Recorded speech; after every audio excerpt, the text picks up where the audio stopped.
de Tshisekedi et de Kamere, la menace pour Kabila, c'est Kamere, ce n'est pas Tshisekedi. Kabila Kabange Joseph, 1 308 695. Tout celui qui sait qu'il a contrevenu contre la loi, celui-là sera poursuivi par la justice. Ce qui est dit est dit. Bonjour, bonsoir, chers compatriotes, vous tous qui êtes branchés en ce moment ici sur Télé 7, la chaîne républicaine. C'est votre magazine questions-réponses, le rendez-vous de l'analyse, de l'actualité politique, économique et sociale de la République démocratique du Congo. Je suis Fabien Anvar Kouswanika. Je reçois pour vous aujourd'hui Madame Catherine Nzuzi Wambombo. Elle n'est pas présentée en République démocratique du Congo. Elle fut gouverneure de province dans le Bas-Congo et à Kinshasa. Elle fut plusieurs fois ministre. Elle fut vice-présidente du comité central. Vous avez donc compris, c'était donc pendant la Deuxième République. Nous allons en tout cas revenir en ce qui concerne sa présentation parce qu'elle a eu, il faut l'avouer, plusieurs casquettes en République démocratique du Congo. Mais nous l'avons rencontrée en Belgique pour la simple raison qu'elle a été amenée ici pour une triste nouvelle. Elle vient tout à l'heure, disons, il n'y a pas plus tard qu'une semaine, en tout cas, d'accompagner à sa dernière demeure son frère, qui fut également vice-ministre à l'enseignement primaire et secondaire, qui fut également vice-ministre, disons, à la communication, à la culture. Il s'agit donc de monsieur Vincent Nzuzi Mulamba qui nous a quittés il y a peu. Alors, madame, certainement, d'abord, mes condoléances en tout cas. C'est un triste événement. Il faudra peut-être les rappeler à tous nos téléspectateurs. Je vous rencontre ici, je ne sais pas. Est-ce que vous avez une pensée particulière par rapport à la personne, surtout en tant qu'opératrice politique, parce que M. Nzuzi Mulamba fut également aussi politicien, en dehors du fait qu'il a été aussi votre frère. Oui, avant de répondre à cette question, permettez-moi d'abord de saisir cette opportunité que vous m'offrez pour remercier tous les compatriotes qui étaient venus nombreux nous accompagner lors de ces funérailles. Vraiment, nous avons été très touchés. Et au nom de toute notre famille Nzuzi, vraiment, je les remercie de tout cœur. Ils nous ont témoigné leur sympathie et leur solidarité. Ça nous a permis de supporter cette épreuve parce que, comme épreuve, c'est vraiment une grande perte pour notre famille. Pas seulement pour notre famille, mais pour la nation congolaise, parce que, comme vous venez de le relever, mon frère fut également un opérateur politique. C'était une intelligence vive. C'était un homme très effacé, mais très efficace. C'était un homme de relations. C'était un homme vraiment qui était très attaché à son pays. Et là, vraiment, c'est une grande perte pour nous, notre famille et pour la nation. C'est une grande perte pour tout le monde. Je rappelle également que M. Vincent Nzuzi Mulamba fut le père de mon confrère, disons, vous l'avez connu en tout cas dans l'émission Questions-Réponses. Il est toujours là, il reviendra. Il fut mon consultant, ou il est encore mon consultant en relations internationales, Henri Kamandé Nzuzi. Et puis il fut en tout cas quelqu'un qui personnellement m'encourageait et qui me suivait régulièrement. Et j'ai eu donc à le connaître. Paix à son âme. Alors, nous disions tout à l'heure que vous êtes là, certes pour une triste nouvelle, mais en même temps, vous êtes opératrice politique. Merci en tout cas de nous avoir reçus pour parler un peu de politique congolaise. Je vous ai présenté avec une multitude de casquettes. Cela suppose, ça ne suppose pas, cela veut simplement dire que vous avez été au sommet du pouvoir congolais. Est-ce que maintenant que vous ne faites plus la politique active, ça ne vous manque pas? Vous savez que vous m'avez un peu pris de court parce que la circonstance pour laquelle je me trouve ici ne devrait pas, je ne devrais pas normalement m'occuper d'autre chose. Mais comme vous savez, lorsqu'on s'engage dans une carrière politique, on ne s'appartient pas. Bon, pour revenir à votre question, je dirais que un homme politique, un vrai, doit avoir un détachement quand il fait la politique. Ça veut dire quoi? Ça veut dire que la politique, c'est être au service de son pays, mais lorsqu'il vous arrive de ne pas être au pouvoir d'une manière effective, vous devez être en mesure de servir votre pays autrement. Et ça vous permet de rester vous-même, ça vous permet de ne pas devenir aigri parce que vous êtes occupé. Pour moi, la politique, c'est une fonction qui m'a permis et qui me permet de servir mon pays sans plus, mais je ne vis pas de la politique. Et il y a une famille. Femme d'affaires, si on comprend. Je suis femme d'affaires, c'est ce qui me permet d'avoir, comment dirais-je, parfois des réactions normales sans être, comment dirais-je, sans avoir un parti pris. Ça me permet au pouvoir ou en dehors du pouvoir, ça me permet de traiter les problèmes de mon pays avec un désintéressement, pas d'une manière passionnée, pas d'une manière irresponsable. Mais ça fait plaisir de vous entendre dire ça dans une certaine mesure parce que pour le commun des mortels, les gens qui ont travaillé avec Mobutu n'ont pas investi. Alors que vous, si vous faites des affaires, ça dit que vous êtes une espèce rare alors. Je ne sais pas qui avait travaillé avec Mobutu qui n'a pas investi.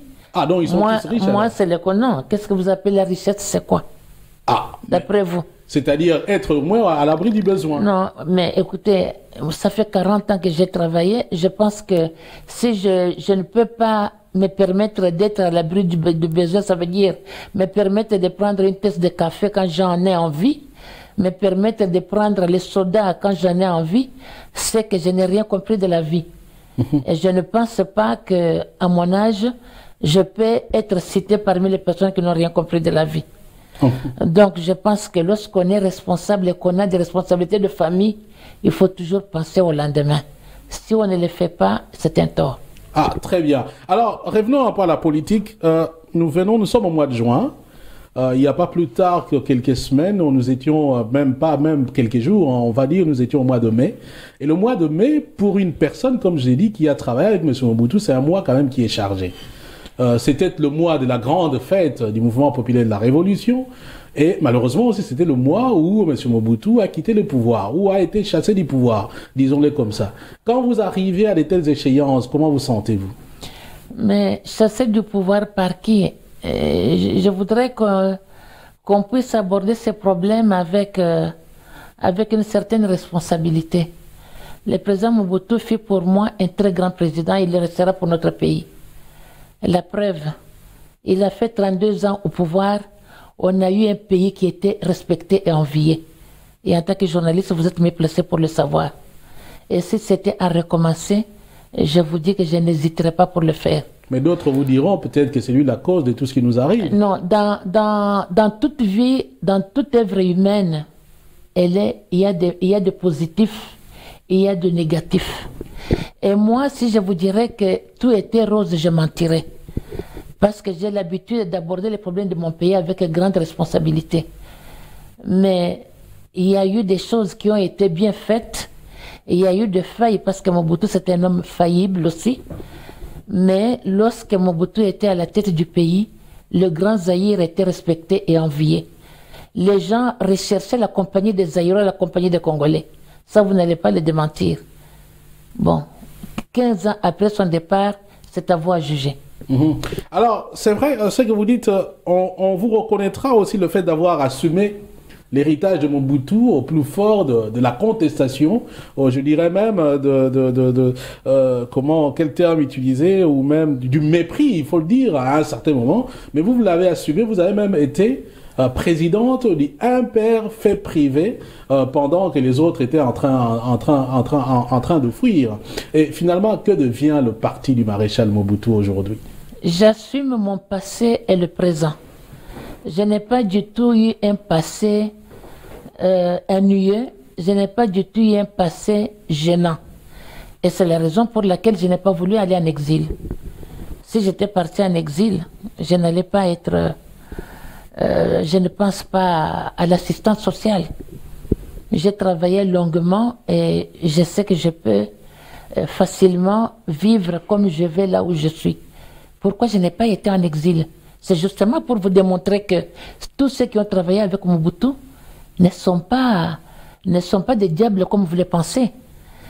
J'ai été arrêté plusieurs fois. J'ai été traîné dans tous les cachots de Kinshasa, mais je n'ai pas l'habitude de trahir mon idéal. Je n'ai pas l'habitude de me, de me renier Parce que c'est renier, c'est très grave. Je fais partie d'une famille qui a versé son sang pour ce pays. Je ne peux pas trahir ce pays. Voilà pourquoi, face à cette responsabilité familiale, je me suis dit que je ne peux pas me permettre d'aller en exil. C'est comme si j'avais des choses à cacher.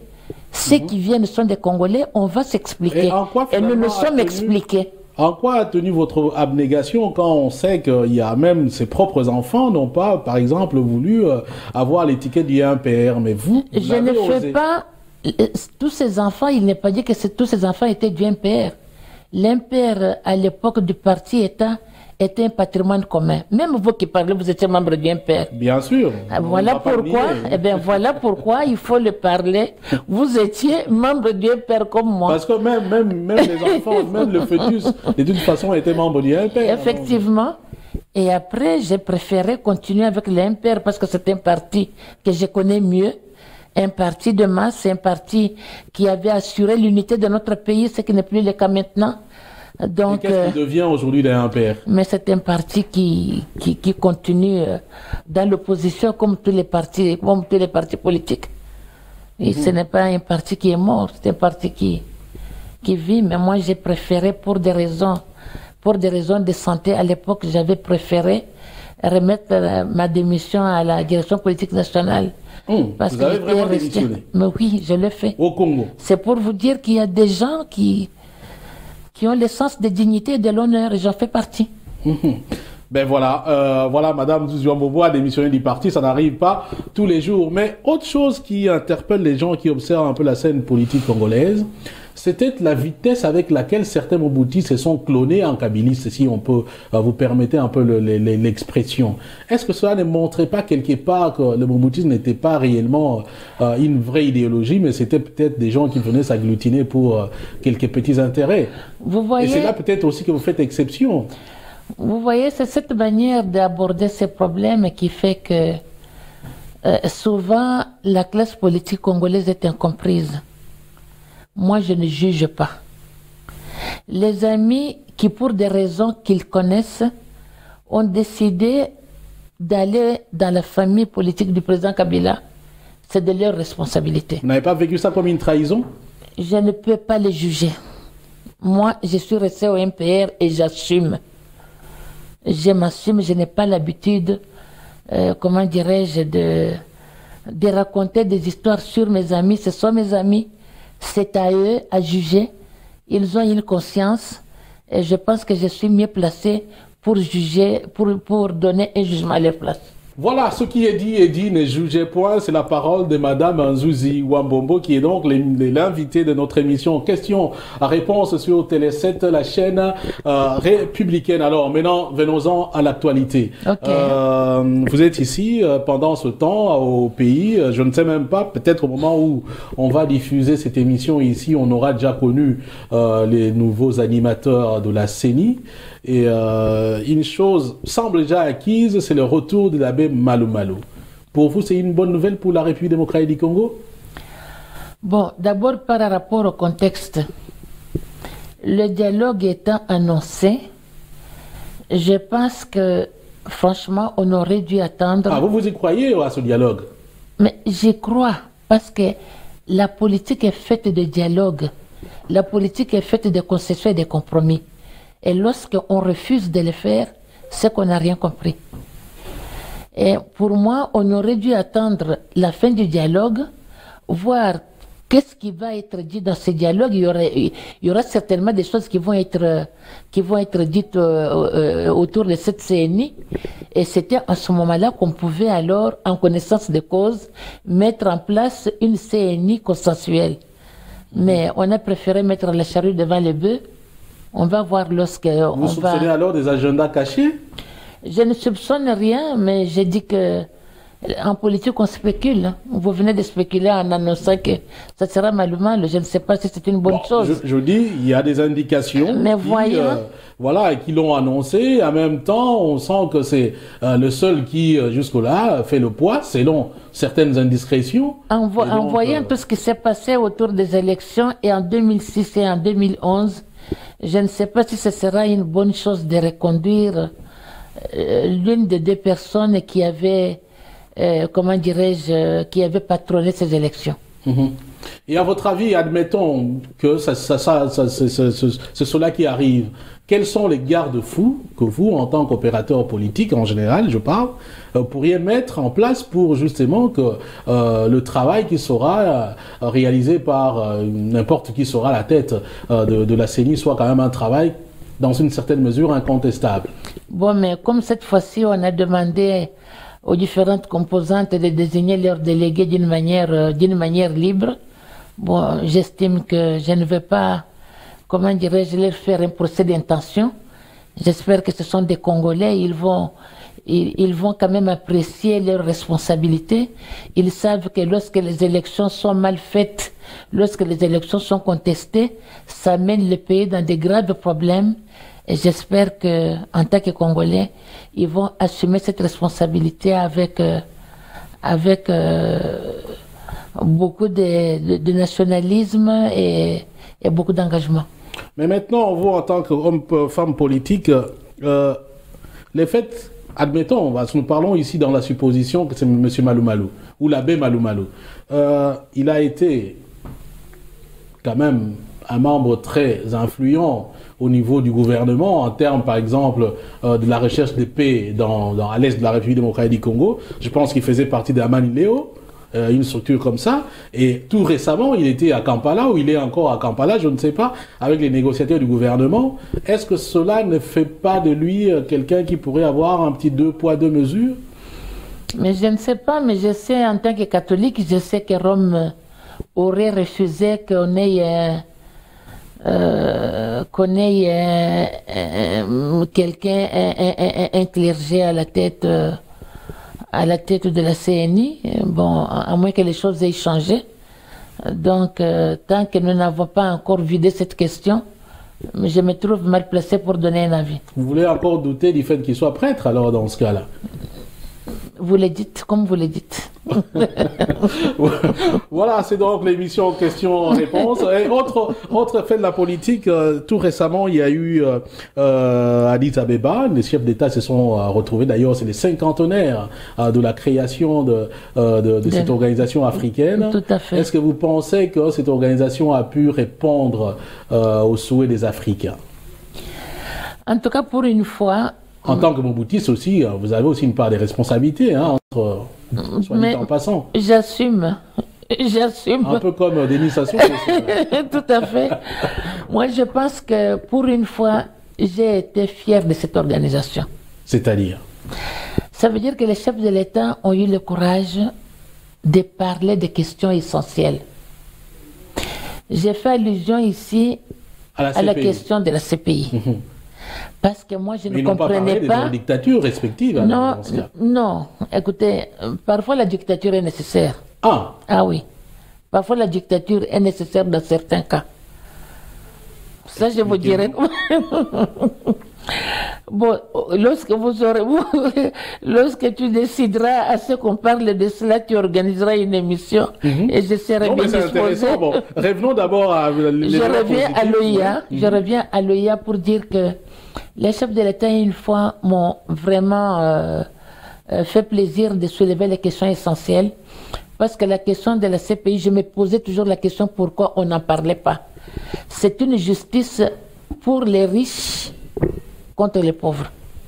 Il y a une grande injustice au sein de cette justice. Je prends l'exemple de ce qui s'est passé avant-hier à la radio concernant le président Babo. Vous avez suivi que les juges ont décidé qu'il n'y aura pas de procès maintenant parce qu'ils n'ont pas les éléments suffisamment de preuves. Mais dans ce cas-là, lorsqu'on n'a pas suffisamment de preuves, on fait quoi? On doit libérer la personne. Pourquoi on continue à les garder? C'est tout à fait comme le cas de Jean-Pierre Bemba. On a fait venir les gens là-bas, on a cherché, il n'y a pas de preuves, pourquoi on continue à les garder? Donc, c'est une affaire des gens qui sont plus forts, qui veulent brimer les autres, et je ne sais pas au nom de quelle morale. Deuxième point qui m'a fait plaisir, c'est la déclaration du président tanzanien. Par rapport au Rwanda. Le président tanzanien a soulever une question qui, lorsque cette question-là est résolue, va résoudre les problèmes de l'Afrique centrale. Nous, les Congolais, nous avons eu notre dialogue intercongolais. Après 6 millions de morts. Avec une implication du Rwanda d'ailleurs. Avec une implication de tous ces pays de la région. Il faut vous dire que ce n'était pas facile, mais nous nous sommes fait violence au nom de l'unité de notre pays. Il y a eu Sun City, nous nous sommes réconciliés et nous avons décidé de reconstruire le pays ensemble. Pourquoi le Rwanda ne peut pas faire la même chose vis-à-vis des Hutus? Jusqu'à la preuve du contraire... Ils vont dire que les Hutus sont des génocidaires. Je suis désolé, nous avions eu aussi nos génocidaires. Il y a eu des femmes qui ont été enterrées vivantes, ne l'oubliez pas. À Makobola. Eh bien, mais au nom de la paix, nous avons décidé de sceller la réconciliation. Ils peuvent faire la même chose. Il y a eu les Hutus qui ont été tués, qui ont été pourchassés et tués. Maintenant, il y a une question qui est importante. Pourquoi tout le temps, ces derniers temps, ça doit être les autres qui parlent pour les Congolais? Pourquoi vous n'avez jamais fait en tant qu'homme politique, je parle donc en général, de ce dialogue-là entre le Rwanda et disons, sa rébellion aussi, un élément, disons, de négociation? Je suis désolé, moi je l'ai dit plus de 10 fois dans mes interviews. Et je peux les prouver parce que j'ai mes cassettes. Mm-hmm. Pour enlever au Rwanda le prétexte de la poursuite des FDLR. Parce que nous sommes en train de payer une guerre qui ne nous concerne pas. Nous avons accueilli les Hutus chez nous pour des raisons humanitaires. Mais à partir du moment où il y a eu les élections au Rwanda, les présidents rwandais devraient, au nom de la paix, faire venir ses concitoyens, sceller aussi la réconciliation et décider de reconstruire les Rwandais ensemble. Jusqu'à la preuve du contraire, le Rwanda appartient aux Hutus et aux Tutsis. Idem pour l'Ouganda. Jusqu'à la preuve du contraire, ces gens sont des Ougandais. Je ne dis pas que j'apprécie ce qu'ils font, mais à un certain moment, le chef de l'État doit se faire violence. Parce que lui, partout, le chef de l'État, il est le gardien de la nation, il est le gardien de la paix.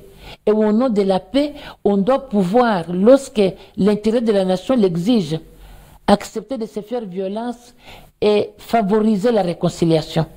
Il n'y a pas une manière de favoriser la réconciliation que de tenir un dialogue national. Mm-hmm. Et je pense que le président tanzanien a eu raison de le dire. Et les autres chefs de l'État, s'ils veulent vraiment nous aider à ce que nous puissions trouver la paix d'une manière définitive en Afrique centrale, il faudra qu'on arrive à exiger du Rwanda de tenir son dialogue inter-rwandais et de l'Ouganda de tenir son dialogue inter-rwandais. Oui, en même temps, vous appelez d'autres chefs d'État, mais tout récemment, on a l'Afrique du Sud enverra, selon ses propres décisions, des militaires pour la brigade d'intervention de l'ONU, mais en même temps, sa ministre de la Défense estime qu'elle vient faire du babysitting au Congo. Non, ça, je crois que ça, c'était un mot de trop. Je pense que lui-même, il a dû même faire une déclaration pour essayer de rectifier ce qu'il avait dit. Mais est-ce que ça ne traduit pas justement ce que les autres pensent des Congolais? Eh bien, ça traduit ce que les autres pensent des Congolais parce que les Congolais n'ont pas une armée. Vous devez vous en vouloir vous-même. Dans ce pays, nous avons eu une armée. Une armée qui a plus d'une fois a été sollicité pour aller dans le cadre de la paix ailleurs. Mais vos détracteurs vous diront que cette armée n'a jamais gagné une guerre. Écoutez, ça, vous dites bien que les détracteurs, et tant que nous allons continuer avec cette politique de ne jamais accepter ce qui se passe dans son propre pays, ça sera comme ça. On avait des officiers, des grands officiers formés à Saint-Cyr, dans toutes les grandes académies militaires. La plupart sont à Kinshasa qui tournent les pouces. C'est ça les Congolais. Donc, nous sommes en train nous-mêmes de vivre notre propre situation, notre propre turpitude. Mm-hmm. On aurait dû tout simplement renforcer cette armée, renforcer la discipline. Et on avait une armée déjà faite. Mais on a préféré, on a préféré laisser tout ça de côté. 15 ans, vous pensez que 15 ans, même si parce que ce n'est même plus nécessaire de faire allusion à ce qui s'est passé. Parlons du présent. Est-ce que pendant 15 ans, on ne peut pas être capable de mettre en place une armée nationale et républicaine? Et maintenant, pour vous, pourquoi justement ça ne marche pas depuis 15 ans? Eh ben, c'est à vous de répondre, parce que moi, je fais partie. Moi, je vous pose des questions. Je fais partie. Vous faites la politique. Demain, vous pouvez être à la tête de ce pays-là. Vous ne pouvez pas aimer une chose de son contraire. C'est-à-dire? Je fais partie d'un régime que vous n'avez pas voulu. Vous venez de le dire au début de l'émission. Non, c'est pas moi. Moi, je parle au nom de la population. Non, c'est le peuple. Non, mais maintenant, vous avez aujourd'hui, le peuple est d'un avis contraire. Oui, mais c'est ça justement. Mais admettons qu'on fasse confiance aujourd'hui. On dit, ben voilà, nous avons compris que nous avons commis une erreur en 1997. Prenons une hypothèse comme ça. Mais vous devez avoir aussi de nouvelles solutions. Mais c'est un problème de volonté politique. J'ai la volonté politique qu'il faut pour pouvoir mettre en place une armée républicaine. Parce que sans une armée qui soit capable de protéger les intérêts de la population, ce n'est pas normal. Et je pense que le fait d'avoir accepté l'intégration des milices dans l'armée, je pense que c'est ça qui est la source de nos problèmes. On ne peut pas, on ne devrait pas faire ça. Toutes ces milices-là qui n'ont pas, comment dirais-je, qui n'ont pas de formation. L'armée, il faut aimer d'être au service de son pays. Il faut armer de se sacrifier jusqu'au service suprême. Est-ce que toutes ces milices qui tuent même pour une simple, comment dirais-je, morceau de pain, est-ce que vous pensez qu'ils sont de cet avis? Donc je pense que on a eu tort de ne pas le faire, mais pour résoudre nos problèmes, pour être respecté, un pays a nécessairement besoin d'avoir une armée. Pas une armée comme ça, mais une armée républicaine. Oui, mais en même temps, j'ai envie de vous croire et puis de vous faire confiance, mais d'autres vont vous dire, mais si vous vantez tant la Deuxième République, mais parce que vous dites qu'il y avait une armée, si on avait réellement une armée, mais voilà, le Rwanda, l'Ouganda ne serait pas entré au Congo. Je suis désolé, ils étaient des militaires qui détalaient. Non, c'était une guerre des satellites. Ils étaient aidés par les satellites. Vous n'allez pas le renier. Ça, c'est une nouvelle. Ça. Ah, mais ce n'est pas une nouvelle. Ils étaient aidés par les satellites. Il y avait combien d'armées qui ont occupé le pays? Nous pouvons parler d'une occupation du pays. Est-ce que c'était nécessaire? Lui-même qui avait fait cela, il les a appelés comment? Un conglomérat d'aventuriers. Ce n'est pas moi qui l'ai dit. Oui, là vous avez raison. Alors à partir de là, je pense qu'il n'y a pas de débat.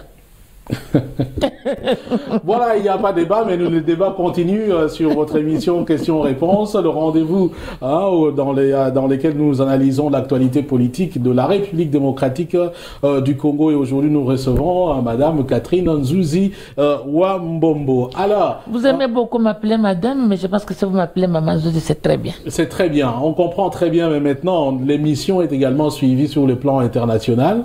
Parfois, quand on dit maman... Il faut imposer vos habitudes. Okay. Hein. D'accord, nous allons l'imposer pour faire honneur à la femme congolaise. Voilà. Donc aujourd'hui, nous recevons Maman Catherine Nzuzi Wambombo. Alors, Catherine, c'est un peu de trop. Maman Nzuzi Wambombo, c'est bon. On sent vraiment le retour à l'authenticité. Hein? Eh bien, elle a su être moboutiste et jusqu'au boutiste en plus. Voilà. Voilà. C'est une moboutiste jusqu'au boutiste. Nzuzi Wambombo, c'est très complet. Voilà. Donc, aujourd'hui, nous recevons Maman Nzuzi Wambombo. Voilà. Alors, en parlant justement de la question de l'Est, il y a la fameuse brigade d'intervention des Nations Unies pour régler ce problème. Normalement, elle doit se mettre en place, mais tout récemment, le secrétaire général de l'ONU était en République démocratique du Congo avec l'envoyé spécial des Nations Unies justement sur la crise dans les Grands Lacs, oui. Madame Mary Robinson. Okay. Mais ce qui apparaît dans leur propre bouche, c'est comme s'ils ne croient pas en cette brigade pour régler la situation à l'est du pays. En même temps, au niveau du gouvernement congolais, c'est comme si c'est la panacée. Et puis, il y a, je ne sais pas s'il faut appeler ça une dichotomie où on définit le M23 comme une force négative et en même temps, on demande au gouvernement congolais d'aller négocier avec le M23. Mais vous, en tant qu'opératrice politique, qu'est-ce que ça vous renseigne finalement? C'est ce méli-mélo là qui fait que l'équation congolaise est souvent compliquée à comprendre. Il faut que les Congolais, que nous-mêmes les Congolais, nous soyons à mesure d'expliquer à ceux qui veulent nous aider ce que nous voulons. D'abord, comme toi, j'ai beaucoup regretté le fait que l'ONU qui est à la base du rapport, qui a présenté le M23 comme étant une force négative, a demandé également au gouvernement congolais de négocier avec elle. Mais avec recul, je me dis, parce que la négociation, parce que le dialogue, j'ai toujours préféré le dialogue au coup de canon, pourquoi pas. Mais dans cette négociation, si ce sont des Congolais, moi je pense qu'ils doivent respecter la Constitution. Mais on a vu le M23 présenter des revendications du genre qu'ils voulaient gérer l'Est du pays. Mais si vous êtes Congolais, mais que dit la Constitution? Pour être gouverneur d'une province, vous devez vous présenter aux élections provinciales. Si vous avez la chance d'être élu député, à ce moment-là, vous présentez votre candidature comme gouverneur. Vous pouvez être élu au second degré. Mais il n'est plus question de désignation. De désigner un gouverneur, ça n'existe pas. Donc moi, je pense que le gouvernement, dans sa manière de présenter les choses à ces négociations, a eu raison de le faire. Ils n'ont pas cédé à cela. Si ce sont des Congolais, eh bien qu'ils respectent la constitution de notre pays et qu'ils acceptent de dialoguer et qu'ils déposent les armes, parce que les armes n'ont jamais résolu les problèmes. Mais ils sont en train de tuer les innocents. Ne traduit pas un aveu de faiblesse quelque part? Non. Le Rwanda refuse de négocier déjà avec ses rebelles. Non, vous savez que le dialogue n'a jamais été un langage de faible, au contraire. Ça dépend de ce que vous allez présenter comment dirais-je, comme position à ces négociations. Moi, j'ai suivi les Congolais à la radio, ceux qui étaient partis à ces négociations de l'Ouganda. Ils ont dit qu'ils ne peuvent pas aller au-delà de la Constitution. Si le président rwandais refuse de dialoguer avec ces rebelles, mais c'est un tort, parce que jusqu'ici, il poursuit les FDLR chez nous. Mais pourquoi ne pas dialoguer avec eux pour régler les problèmes chez eux? Donc, c'est qu'il y a d'autres raisons qui sont à la base de ces refus. Parce qu'ils sont à chaque fois poursuivis dans les Nord Kivu. Donc, les Congolais sont en train de subir une guerre qui ne leur appartient pas. Alors, revenons un peu à la brigade. Est-ce que vous croyez réellement en cette brigade qu'elle peut faire quelque chose? Eh bien, je l'appelle de tous mes voeux. Parce que nous n'avons pas une armée. Par quel moyen nous allons... pas habiller, comment déshabiller Saint-Paul pour habiller Saint-Pierre? Non. Nous ne pouvons pas... vous savez, nous sommes en quelque sorte dans une position de faiblesse. Les reconnaître n'est pas... ce n'est que la vérité que j'ai dit. Tout le monde sait que nous n'avons pas une armée qui peut à elle seule, comment dirais-je, régler cette situation. La preuve, ça fait des années que ça dure. Mais comme on a envoyé comme on va mettre cette brigade en place avec des militaires des pays qui ont déjà montré leur sérieux, qui ont déjà montré qu'ils ont des armées sérieuses. Moi, je pense que au nom de l'Union africaine, ils pourront quand même arriver à nous aider pour que l'Est du pays, que la population puisse quand même vaquer à ses occupations. Moi, j'y crois quand même, je pense que ça va se faire. Mais l'un des objectifs de cette brigade, c'est justement de combattre les forces négatives, dont le M23. Mais en même temps, le M23 dit si elle est attaquée ou s'il est attaqué, il va se défendre. Alors, est-ce que vous pensez, prenons par exemple le cas de l'Afrique du Sud, qu'une armée qui a échoué, par exemple en Centrafrique, pourra gagner en RD Congo? Bon, on a raconté beaucoup de choses sur cette armée en Centrafrique, mais l'Afrique du Sud elle-même n'a pas reconnu cet échec. Oh, ils ont dit qu'ils ont été attaqués, qu'ils avaient perdu 13 personnes. Donc je ne veux pas entrer dans ce débat parce que je n'ai pas des éléments d'appréciation pour dire que s'ils avaient réellement échoué. Mais tout le monde sait que l'Afrique du Sud a une armée bien équipée et bien entraînée. Mais chez nous, on n'a pas le choix. Si le M23 veut attaquer cette brigade, c'est qu'elle va confirmer ceux qui disent que c'est une force négative, ou alors qu'elle dépose les armes. Je me demande quel intérêt a-t-il de poursuivre ce qu'il fait? Il va gagner quoi par les armes? Mais vous avez évoqué tout à l'heure un peu la position un peu ambiguë de l'ONU par rapport à ces rapports et par rapport à l'action effective sur le terrain. Tout à fait. Est-ce que vous avez l'impression que l'ONU joue au double jeu? L'ONU ne joue pas double jeu, mais l'ONU se contredit sans le vouloir. Et ça, ce n'est pas bien pour une grande organisation comme l'ONU. À partir du moment où le rapport de l'ONU a reconnu l'M23 comme étant une force négative, l'ONU ne devrait plus pousser le gouvernement à négocier avec les M23. Il aurait dû demander à ce que les M23 déposent les armes. Et je pense que c'est le souhait de tout le monde. Parce que les armes n'ont jamais résolu les problèmes.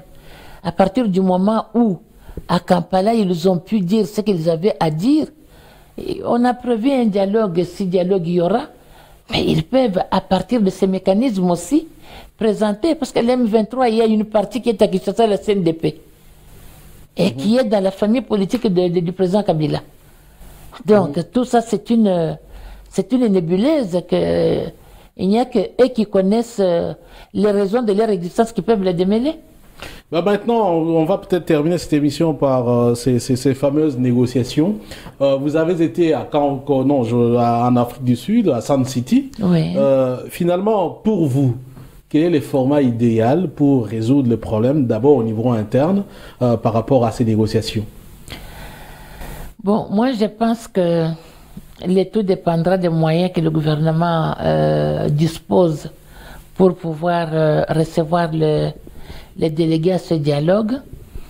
Mais pour moi, le dialogue est incontournable. Nous avons un problème de légitimité des institutions. Format Sun City, format conférence nationale souveraine, format concertation, c'est pas moi, du palais du peuple. Mais j'ai dit que ça dépend des moyens du gouvernement. Si le gouvernement a les moyens de recevoir 1000 personnes, eh bien les 1000 personnes seront réparties par composante. Donc le tout dépend des moyens que le gouvernement peut dégager.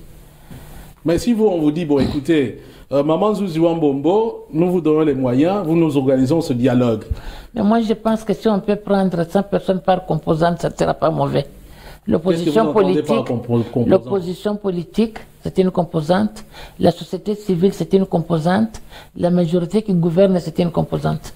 Donc 300 personnes pour... 300 personnes, c'est bon, ils peuvent bien régler les problèmes. Alors, est-ce que vous pensez que là où ils ont échoué à Sun City, à la conférence nationale, ils pourront réussir maintenant? Vous aimez beaucoup parler d'échecs. Vous voyez l'échec partout. C'est parce que ce pays-là nous a habitués à des échecs. Non. Donnez-moi une seule réussite qu'on pourrait dire, voilà, là, ils ont réussi. N'oubliez pas qu'à Sun City, les partis étaient divisés en 3 partis. Jean-Pierre Bemba était à l'Équateur, Robert Roy était à l'Est et Kabila Kinshasa. Et que grâce à Sun City, nous avons scellé la réconciliation nationale, le parti a été réunifié. C'est important, c'est un acquis important. Les Congolais n'est pas un peuple belliqueux. Les Congolais aiment son pays, aiment que son pays reste uni. Par conséquent, étant donné que nous sommes confrontés aujourd'hui à un problème de légitimité des institutions, je pense qu'il est sage que les gouvernants en place puissent instaurer un dialogue réel pour que tout le monde puisse aborder les problèmes de fond.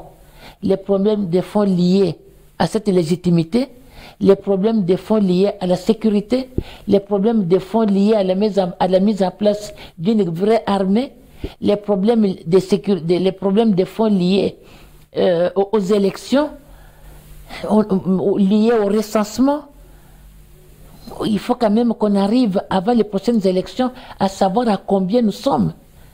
Il y en a qui citent les chiffres de 60 millions, il y en a qui parlent de 70 millions, il y en a qui parlent de 75 millions. Ça ne va pas. Il faut que pour une fois qu'on sache des Congolais, les vrais Congolais, nous sommes à combien, il y a combien d'étrangers dans notre pays. Et c'est tout ça qui fait qu'un pays est respecté lorsqu'on maîtrise ces donnes-là. Ce sont des fondamentaux importants pour un pays qui doivent être respectés, qui ne peuvent pas être, comment dirais-je, abordés tout le temps en termes approximatifs. Donc le dialogue est nécessaire, Parce que la politique est faite des dialogues, la politique est faite des compromis et la politique est faite des concessions.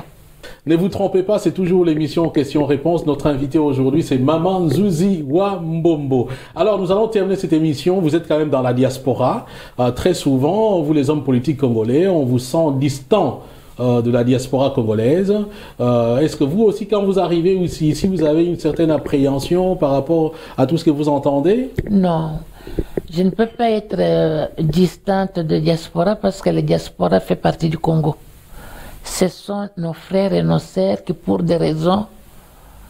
plusieurs raisons, ont choisi de vivre à l'étranger. Mais ils et sont moi, je suis je suis parmi ceux qui ont toujours exigé pourquoi la diaspora ne vote pas, comme ça s'est fait dans les autres pays. Le fait de résider à l'étranger dans un autre pays ne vous enlève pas l'appartenance à ce pays. Moi, je suis pour que la diaspora puisse voter. Je n'ai jamais été distante vis-à-vis. Et la double nationalité qui est également un des objectifs de la diaspora?